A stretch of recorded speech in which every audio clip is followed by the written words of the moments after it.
بسم الله الرحمن الرحيم لا حول ولا قوة إلا بالله العلي العظيم الحمد لله رب العالمين وصلى الله على سيدنا محمد وآله الطيبين الطاهرين لا سيما بقية الله في الأراضين جل الله تعالى فرجه الشريف وجعلنا من أعوانه وأنصاره اللهم أخرجني من ظلمات الوهم وأكرمني بنور الفهم اللهم افتح علينا أبواب رحمتك وانشر علينا خزائن علومك برحمتك يا أرحم الراحمين.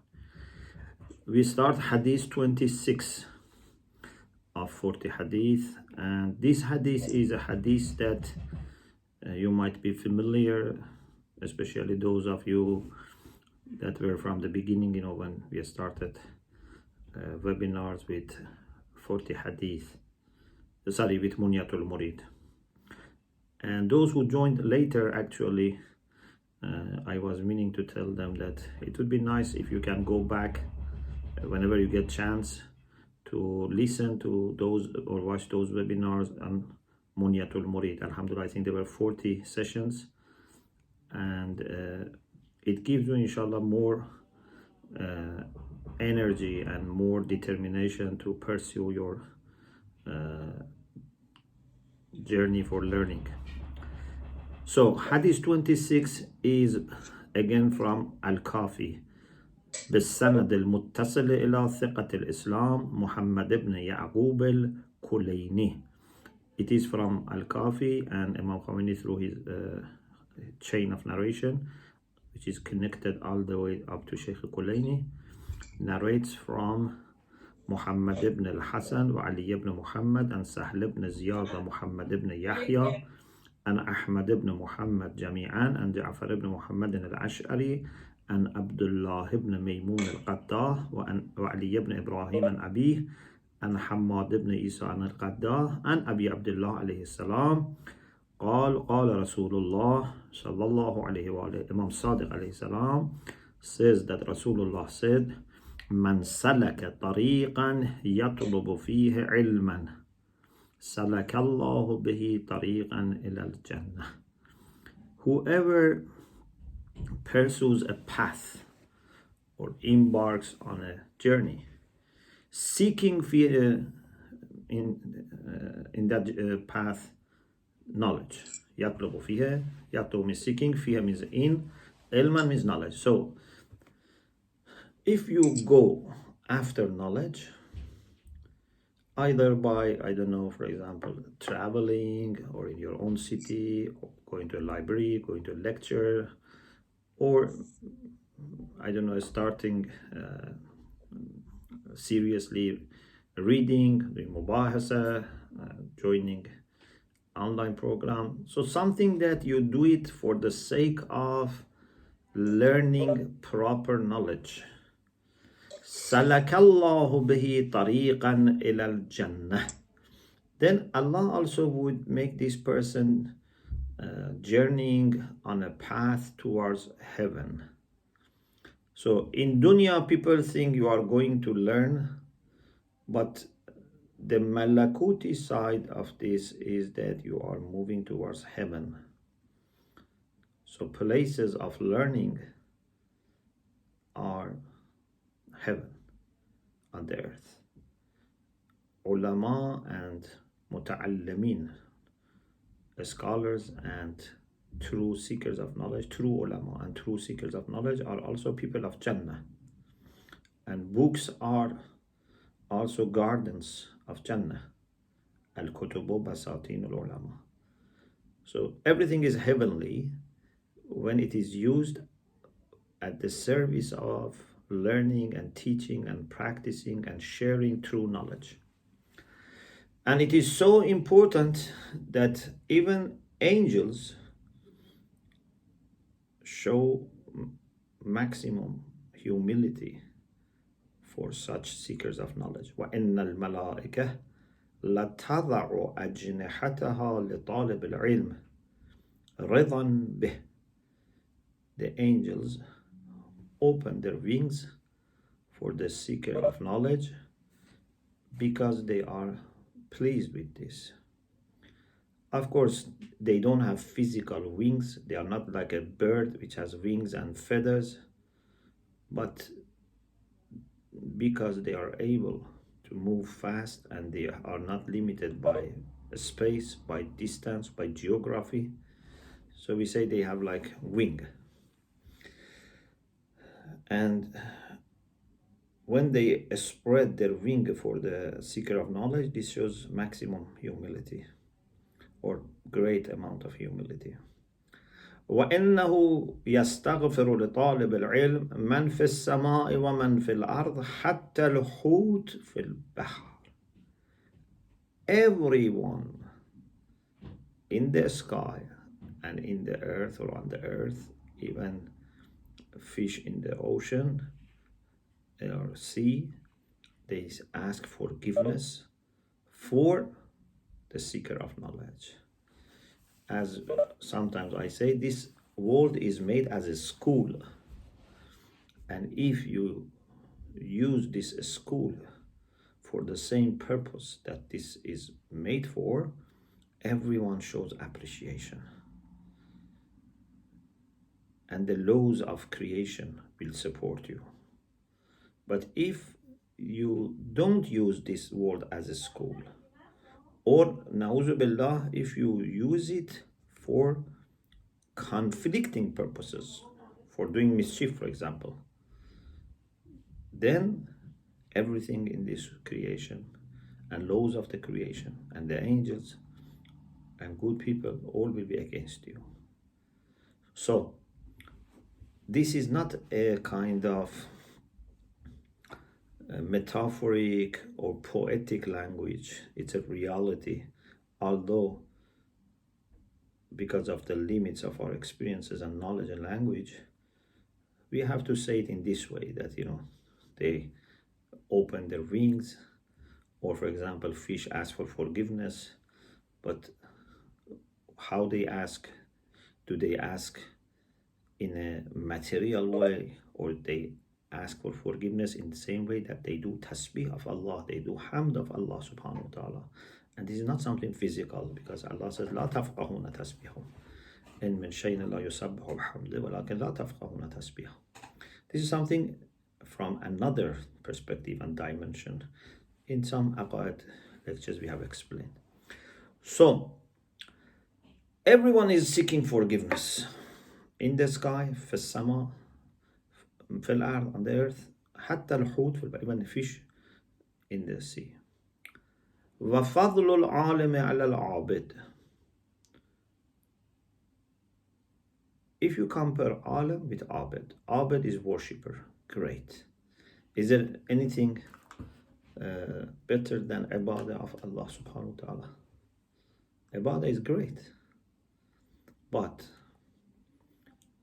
if ibadah becomes just physical worship, if ibadah is not mixed with ma'rifah, if when you do ibadah you don't learn more, you don't digest more, you don't absorb more.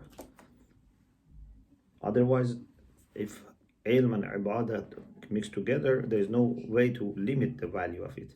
But suppose we have ibadah without that much ilmi and scientific dimension, and we have true ilm, even maybe not necessarily now is doing ruku and sujood and recitation. If you have these two, of course, the one who has true ilm definitely does wajibat, does some mustahabbat, some of them do a lot. But suppose that someone is physically worshipping and someone is doing ilm and right now is not physically worshipping. Which one is better? Hadith says, فَضْلُ الْعَالِمِ عَلَى الْعَابِدِ كَفَضْلِ الْقَمَرِ عَلَى سَائِرِ النُّجُومِ لَيْلَةَ الْبَدْرِ. The privilege of alim over worshipper is like privilege of moon over other stars. Which night of the month? In the night that the crescent is complete. We have whole moon. The night of 14th, for example.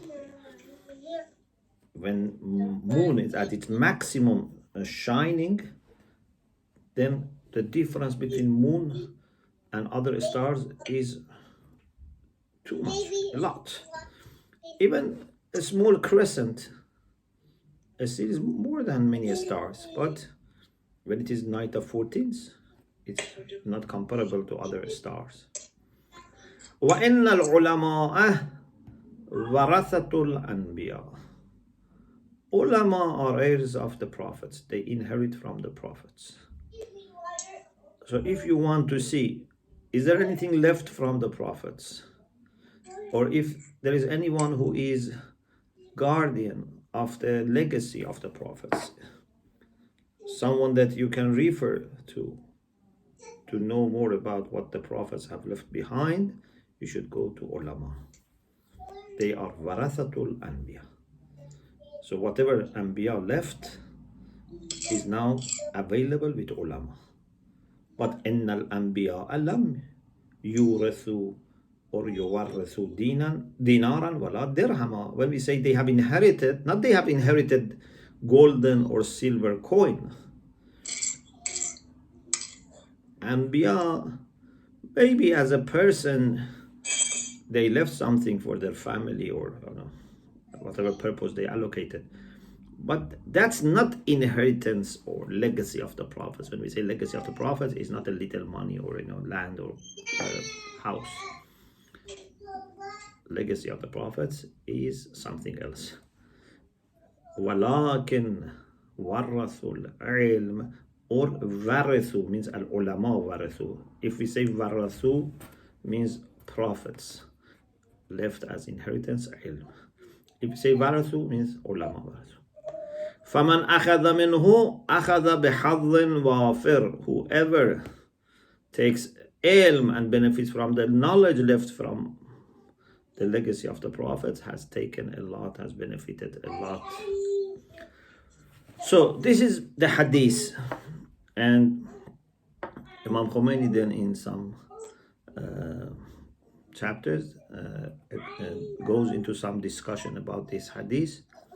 What is important, and because today we are going to have more questions and more time for Q&A, so we don't go to the discussions, but just a little reflection from myself on the hadith to remind myself and you, is that Jannah, the ultimate aim of mu'mineen. Of course, in Jannah we have different levels, and the highest would be when is Jannah of Allah subhanahu wa ta'ala. You are closer to Allah subhanahu wa ta'ala, you know that you have Raza Allah subhanahu wa ta'ala. But in any way, Jannah in general is our aim, our ultimate aim. But what is the nature of life in Jannah? This is very important. What is the nature of the life? If you ask many people, they say, okay, we eat, we have nice food, we have nice fruits, we have nice drinks, we have nice weather, nice environment, lots of greeneries, and then we have good friends, we sit facing each other, ala sururan mutaqabilin, we talk, and so it's a beautiful place to enjoy yourself and enjoy your friendship.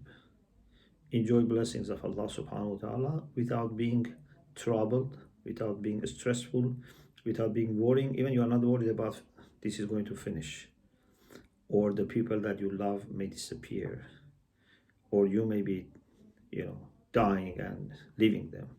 No, everything is just pleasure without any worry, without any pain. Okay, this is the surface of it, and this is true. But when you go deeper,